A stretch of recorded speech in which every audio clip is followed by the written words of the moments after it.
आगे, इस स्वतंत्रता महायज्ञ में कई वीरवर आए काम, नाना धुंधु पंत तातिया चतुर अजीमुल्ला सरनाम, अहमद शाह मौलवी ठाकुर कुंवर सिंह सैनिक अभिराम, भारत के इतिहास गगन में अमर रहेंगे जिनके नाम। इस पद में कवियत्री ने 1857 के स्वतंत्रता संग्राम में अपनी जीवन की आहुति देने वाले वीर स्वतंत्रता संग्राम सेनानियों के बारे में वर्णन किया है।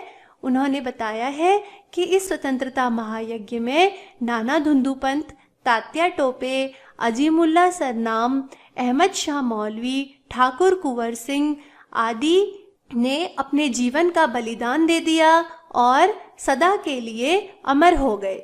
लेकिन आज जुर्म कहलाती उनकी जो कुर्बानी थी, बुंदेले हर बोलों के मुंह हमने सुनी कहानी थी, खूब लड़ी मर्दानी वह तो झांसी वाली रानी थी। इन स्वतंत्रता संग्राम सेनानियों ने अपने जीवन को भारतवर्ष की स्वतंत्रता के लिए बलिदान कर दिया, लेकिन तब के अंग्रेजी शासन में इनका बलिदान जुर्म या अपराध कहलाया।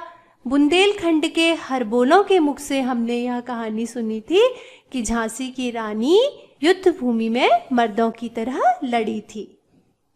आगे, इनकी गाथा छोड़ चले हम झांसी के मैदानों में, जहां खड़ी है लक्ष्मीबाई मर्द बनी मर्दानों में, लेफ्टिनेंट वॉकर आ पहुंचा आगे बढ़ा जवानों में, रानी ने तलवार खींच ली हुआ छू आसमानों में, जख्मी होकर वॉकर भागा उसे अजब हैरानी थी, बुंदेले हर बोलों के मुंह हमने सुनी कहानी थी, खूब लड़ी मर्दानी वह तो झांसी वाली रानी थी। इन महावीरों की गाथा को छोड़कर आइए हम झांसी के मैदानों में चलते हैं, जहां महारानी लक्ष्मीबाई युद्ध भूमि में मर्द बनकर अर्थात पुरुषों की तरह खड़ी हैं। लेफ्टिनेंट वॉकर अंग्रेजी सेनापति था जो कि उनसे युद्ध करने के लिए आगे बढ़ा।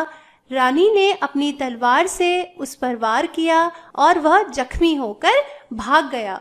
उसे रानी की इस वीरता पर बहुत ज़्यादा आश्चर्य हो रहा था।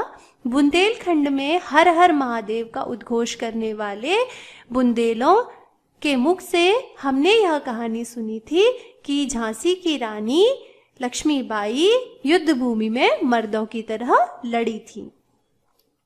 आगे, रानी बढ़ी कालपी आई कर 100 मील निरंतर पार, घोड़ा थक कर गिरा भूमि पर, गया स्वर्ग तत्काल सिधार, यमुना तट पर अंग्रेजों ने फिर खाई रानी से हार, विजयी रानी आगे चल दी किया ग्वालियर पर अधिकार। अर्थात रानी लक्ष्मीबाई 100 मील निरंतर चलकर कालपी पहुंची और उनका घोड़ा थककर भूमि पर गिर गया और उसकी मृत्यु हो गई। तत्काल मतलब तुरंत, स्वर्ग सिधार अर्थात मृत्यु हो जाना, अर्थात बहुत अधिक यात्रा करने के कारण रानी का घोड़ा थककर भूमि पर गिरा और उसकी मृत्यु हो गई। फिर यमुना जी के तट पर रानी ने पुनः अंग्रेजों से युद्ध करके उनको हरा दिया और विजयी रानी आगे बढ़ी और उन्होंने ग्वालियर पर भी अधिकार कर लिया। अंग्रेजों के मित्र सिंधिया ने छोड़ी राजधानी थी, बुंदेले हर बोलों के मुंह हमने सुनी कहानी थी, खूब लड़ी मर्दानी वह तो झांसी वाली रानी थी। जब रानी ने ग्वालियर पर अधिकार कर लिया तो वहां के राजा सिंधिया जो कि अंग्रेजों के मित्र थे, वे अपनी राजधानी ग्वालियर छोड़कर भाग गए। बुंदेलखंड में हर हर महादेव का उद्घोष करने वाले चारण या भाटों के मुख से हमने यह कहानी सुनी थी कि महारानी लक्ष्मीबाई युद्ध के मैदानों में वीरता के साथ लड़ी थी। इससे पहले के भागों में हम झांसी की रानी के बचपन, उनके विवाह और फिर गुलाम भारत की स्थिति के बारे में पढ़ चुके हैं। अब हम आगे की कविता शुरू करते हैं। विजय मिली पर अंग्रेजों की फिर सेना घिर आई थी, अब के जनरल स्मिथ सन्मुख था उसने मुंह की खाई थी, काना और मंदरा सखियां रानी के संग आई थीं, युद्ध क्षेत्र में उन दोनों ने भारी मार मचाई थी। युद्ध में महारानी लक्ष्मीबाई को ग्वालियर पर विजय मिली, लेकिन फिर उन्हें अंग्रेजी सेना ने दोबारा घेर लिया। अब के जनरल स्मिथ ने उन पर हमला किया और रानी ने उसे भी हरा दिया। उसने मुंह की खाई थी, अर्थात उसे भी हार का मुंह देखना पड़ा। कान्हा और मंद्रा सखियां रानी के संग आई थीं। युद्ध क्षेत्र में उन दोनों ने भारी मार मचाई थी। रानी की दो सहेलियां कान्हा और मंद्रा भी रानी के साथ युद्ध करने आई थीं और युद्ध क्षेत्र में उन्होंने बहुत सुंदर रण कौशल का परिचय देते हुए काफी वीरता से युद्ध लड़ा। पर पीछे यूरोज आ गया, हाय घिरी अब रानी थी, बुंदेले हर बोलों के मुंह, हमने सुनी कहानी थी, खूब लड़ी मर्दानी वह तो झांसी वाली रानी थी। लेकिन पीछे से जनरल यूरोज ने रानी पर आक्रमण कर दिया और उन्हें चारों तरफ से घेर लिया। बुंदेलखंड में रहने वाले हर हर महादेव का उद्घोष करने वाले भाटों के मुख से हमने यह कहानी सुनी थी कि झांसी की रानी युद्ध क्षेत्र में मर्दाना ढंग से वीरता के साथ लड़ी थी। आगे, तो भी रानी मार काट कर चलती बनी सैन्य के पार, किंतु सामने नाला आ गया था यह संकट विषम अपार। घोड़ा अड़ा, नया घोड़ा था, इतने में आ गए सवार, रानी एक शत्रु बहुतेरे होने लगे वार पर वार। महारानी लक्ष्मीबाई चारों तरफ से अंग्रेजी सेना से घिर चुकी थी, लेकिन फिर भी वीरता पूर्वक लड़ती हुई और युद्ध क्षेत्र में भयानक मार काट मचाती हुई वे अंग्रेजी सेना के पार चली गई। किंतु उनके सामने अचानक एक नाला आ गया और यह एक बड़ा विषम मतलब कठिन संकट था। उनका घोड़ा चूंकि नया था तो वह नाले में फंस गया और अंग्रेजी सवारों ने उन्हें घेर लिया। रानी अकेली पड़ गई और बहुत से शत्रुओं के द्वारा उन पर वार पे वार होने लगे। घायल होकर गिरी सिंहनी, उसे वीरगति पानी थी, बुंदेले हर बोलों के मुंह, हमने सुनी कहानी थी, खूब लड़ी मर्दानी वह तो झांसी वाली रानी थी।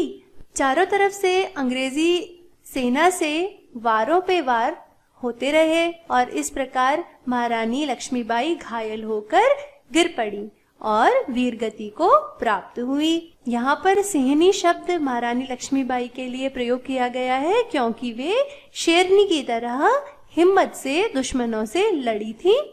बुंदेलखंड में रहने वाले हरबोलों के मुंह से हमने यह कहानी सुनी थी कि झांसी की रानी लक्ष्मीबाई युद्ध क्षेत्र में खूब वीरता से लड़ी। आगे, रानी गई सिधार, चिता अब उसकी दिव्य सवारी थी, मिला तेज से तेज, तेज की वह सच्ची अधिकारी थी, अभी उम्र कुल 23 की थी, मनुज नहीं अवतारी थी, हमको जीवित करने आई, बन स्वतंत्रता नारी थी। इस प्रकार रानी युद्ध क्षेत्र में वीरगति को प्राप्त हुई और अब चिता ही उनकी दिव्य सवारी थी। मिला तेज से तेज अर्थात रानी स्वयं तेज से युक्त थी और जब उनकी चिता का तेज उनके तेज से मिला तो वह उस दिव्य तेज की सच्ची अधिकारी बन गई। इतना बड़ा युद्ध लड़ने के समय रानी लक्ष्मीबाई की उम्र केवल 23 साल की थी। इसीलिए कवियत्री ने लिखा है कि वे मनुष्य नहीं बल्कि कोई अवतार स्वरूपा थी, हमको जीवित करने आई, बन स्वतंत्रता नारी थी, जिन्होंने स्वतंत्रता नारी के रूप में अवतार लेकर भारतवर्ष को पुनर्जीवित करने का कार्य किया। दिखा गई पथ सिखा गई, हमको जो सीख सिखानी थी, बुंदेले हर बोलों के मुंह, हमने सुनी कहानी थी, खूब लड़ी मर्दानी वह तो झांसी वाली रानी थी। वह हमें स्वतंत्रता का एक नया पथ दिखा के गई और हमको अपनी स्वतंत्रता के लिए लड़ने की सीख सिखा के गई।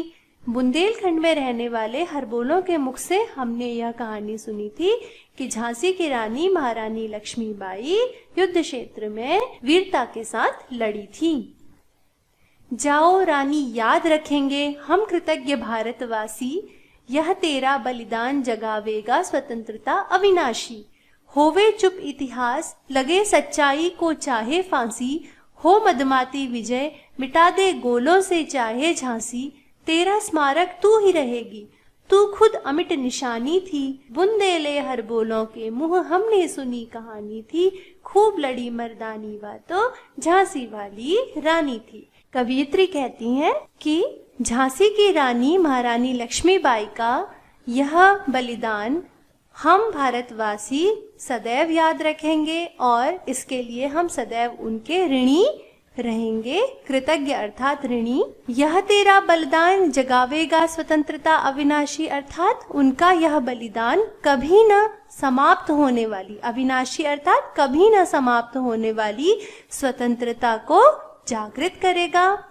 चाहे इतिहास चुप हो जावे, होवे चुप इतिहास, लगे सच्चाई को चाहे फांसी, अर्थात चाहे इतिहास को नष्ट कर दिया जाए और चाहे सच्चाई को मिटा दिया जाए, हो मतमाती विजय मिटा दे गोलों से चाहे झांसी, या हमें बहुत बड़ी विजय प्राप्त हो अथवा झांसी को ही सदा के लिए मिटा दिया जाए, तब भी तेरा स्मारक तू ही होगी, तू खुद अमिट निशानी थी।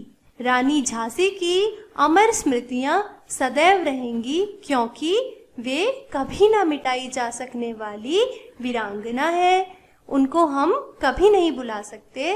बुंदेले हर बोलों के मुंह हमने सुनी कहानी थी, खूब लड़ी मर्दानी बातों झांसी वाली रानी थी। बुंदेलखंड के हर हर महादेव का उद्घोष करने वाले बुंदेलों के मुख से हमने यह कहानी सुनी थी कि झांसी की रानी महारानी लक्ष्मीबाई युद्ध भूमि में मर्दों की तरह खूब साहस से लड़ी थीं।